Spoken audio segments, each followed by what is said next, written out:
सत्य नाम आप सभी को मेरी तरफ से साहिब बंदगी। पिछले पार्ट में हमने यह जाना कि किस प्रकार कबीर साहिब ने इस संसार सागर से छूटने का राज बताया। तो चलिए आगे की स्टोरी इस पार्ट में जानते हैं। कबीर साहिब सद्गुरु धर्मदास जी से कहते हैं कि गुरुदेव की भक्ति अटल तथा सबसे श्रेष्ठ है, इसके समान दूसरा नहीं है। जप, तप, योग, व्रत, दान, पूजन आदि सद्गुरु भक्ति के सामने इस संसार के तिनके के समान है। जिस संत पर सद्गुरु की दया होती है, उस संत सुजान के हृदय में सद्गुरु भक्ति जागृत होती है। उसी संत पर सद्गुरु की दया होगी जो सद्गुरु के चरणों में अपना सर्वस्व समर्पण कर चुका है, जो मेरे वाणी वचनों को बड़े प्रेम पूर्वक हृदय से प्रसन्न होकर विश्वास करता हुआ परखेगा तथा हृदयगम करेगा, उसका अज्ञान रूपी अंधेरा, अविद्या, भूल, भ्रम, भ्रांति तथा संसारिक प्राणी पदार्थों के प्रति प्रेम होने का भाव मिट जाएगा। सद्गुरु ज्ञान प्रकाशमान दीपक के समान है। जैसे दीपक के प्रज्वलित होते ही अंधेरा दूर हो जाता है, वैसे ही सद्गुरु के ज्ञान रूपी दीपक का प्रकाश हृदय में होते ही अज्ञान रूपी अंधकार दूर हो जाता है। निश्चय वह संत श्रेष्ठ असीम मुक्ति को पाता है, जो सत्य नाम रूपी नाव पर सवार रहता है। सुखदेव मुनि जी माता के गर्भ में ही हरि नाम जप करके गर्भ योगेश्वर कहलाए। उनके समान दूसरा श्रेष्ठ वैराग्यवान दूसरा नहीं हुआ। सुखदेव जी अपने तप, भक्ति, योग के बल से बैकुंठ पहुँच गए। सुखदेव जी पहुँच तो गए, परंतु गुरु के बिना वहाँ ठहर नहीं सके। तब विष्णु जी ने सुखदेव जी से कहा, हे सुखदेव, तुम निगुरे हो, यहाँ मेरे लोक में किस लिए आए हो? तुम अपने तप के प्रभाव से तथा अहंकार से गुरु बनाना कैसे भूल गए? बिना गुरु का आदमी मुझे कतई अच्छा नहीं लगता।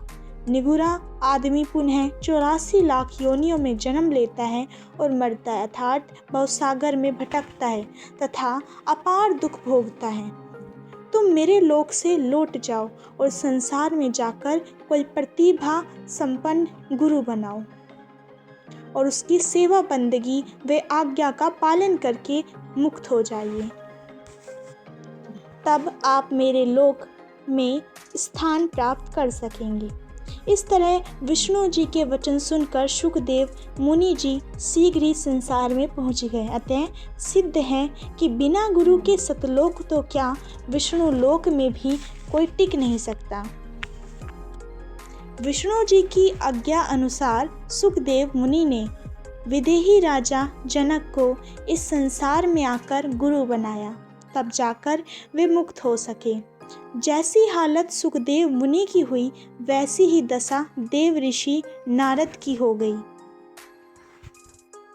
ब्रह्मा के पुत्र नारद जी बड़े विद्वान थे। ज्ञान व शास्त्रार्थ में तत्कालीन कोई भी ऋषि मुनि तथा विद्वान नारद जी के सामने नहीं टिक पाते थे। हालांकि सारा संसार नारद जी की कथा को जानता है, फिर भी संक्षेप में कह देना अनिवार्य है। नारद जी ने कोई गुरु स्वीकार नहीं किया और अपने विद्वत बल से भगवान के पास पहुंच गए। विष्णु जी ने अपना मुंह फेर लिया और कहा, हे नारद, तुम्हारा मुंह देखने का धर्म नहीं है। नारद जी लज्जित होकर संसार में आकर धीमर को गुरु बनाने के बाद विष्णु भगवान के प्रिय बन गए। अतः निगुरा पुरुष परमात्मा ही क्या, अपितु प्राणी मात्र के लिए संकट के समान है। यहाँ तक कि अनेक देवता, शास्त्र प्रणेता, श्रेष्ठ महात्मा, यति, तपस्वी आदि जितने भी हुए, परंतु जिन जिन महापुरुषों ने गुरु से कृपया प्रसाद प्राप्त किया था, वे ही भवसागर से पार उतर सके। जिनको सच्चे गुरु मिल जाएं, तो सत्य पंथ का बोध करा देते हैं और सत्य असत्य को परखने की क्षमता गुरु ही पैदा कर सकते हैं। गुरु ही सत्य तथा तथ्यहीन प्राणी पदार्थों को स्वयं परखकर शिष्य को भी परखा देते हैं। वही गुरु सच्चे हैं जो सत्य पुरुष का साक्षात करा दे। जो गुरु सत्य पुरुष का साक्षात्कार कराने में असमर्थ रहते हैं वे गुरु किसी भी काम के नहीं हैं। सत्य पुरुष का उपदेश करने वाला गुरु हो, जिससे जन्म मरण की चिंता मिट जाए। हंस सुजन का कर्तव्य है कि वह मन वचन व शरीर से किसी भी तरह का पाप नहीं करे, शुभ तथा पूर्ण कर्म करके उनका अहंकार नहीं करे तथा सही सोचता रहे कि यह सब साहिब की कृपा है अथवा सद्गुरु की प्रेरणा से होता है। सत्य पुरुष अनिवासी चैतन्य वृक्ष की शीतल छाया में बैठे।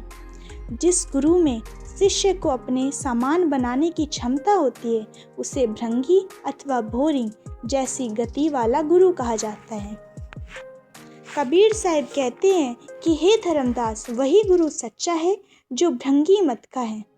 जो गुरु आवागमन से रहित घर बतलाए वह सच्चा गुरु है। उसी गुरु का वचन प्रमाण मानिए जो 3 लोक स्वर्ग पाताल व मृत्यु लोक को छोड़कर चौथे अमर लोक का उपदेश कराता हो। 5 विषय काम क्रोध लोभ मोह और मद अथवा अहंकार तथा 3 गुण सतोगुण रजोगुण और तमोगुण, इनके वश में यह मानव शरीर है। परंतु इस मनुष्य शरीर में जीवात्मा की सर्वव्यापकता एक प्रकार से शब्द स्नेही विदेही स्वरूप है।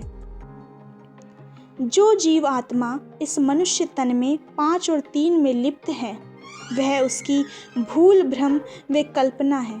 इसी भूलवश वह जीव आत्मा अमुक्त रहती है, जन्म लेती है, मरती है तथा दुख भोगती है। परंतु जो जीवात्मा इस मनुष्य शरीर को पाकर सद्गुरु की शरण में जाकर अपनी भूल मेटकर इन 5 और 3 के वश में न होकर अपने प्रियतम से नाता जोड़ लेती है, वही आत्मा शरीर में रहते हुए भी सत्य शब्द स्नेही विधेय स्वरूप होती है। गुरु शिष्य को ऐसा ज्ञान बतलाए कि देह में विधेय दिखाई पड़े, यही अपना गुरु मत है। विधेय दर्शन तब होगा जब विधेय ध्यान करे और विधेय में समा जाए। वह फिर संसार में देह नहीं धरता, उसका संसार में आना जाना बंद हो जाता है। यह तब भी होता है जिसके ऊपर सद्गुरु दया करे, अर्थात जिस प्रकार सद्गुरु की दया होती है उसी प्राणी का जन्म मरण नहीं होता। आगे की स्टोरी जानने के लिए नेक्स्ट पार्ट का वेट करें। Like and subscribe my channel. Thanks for watching.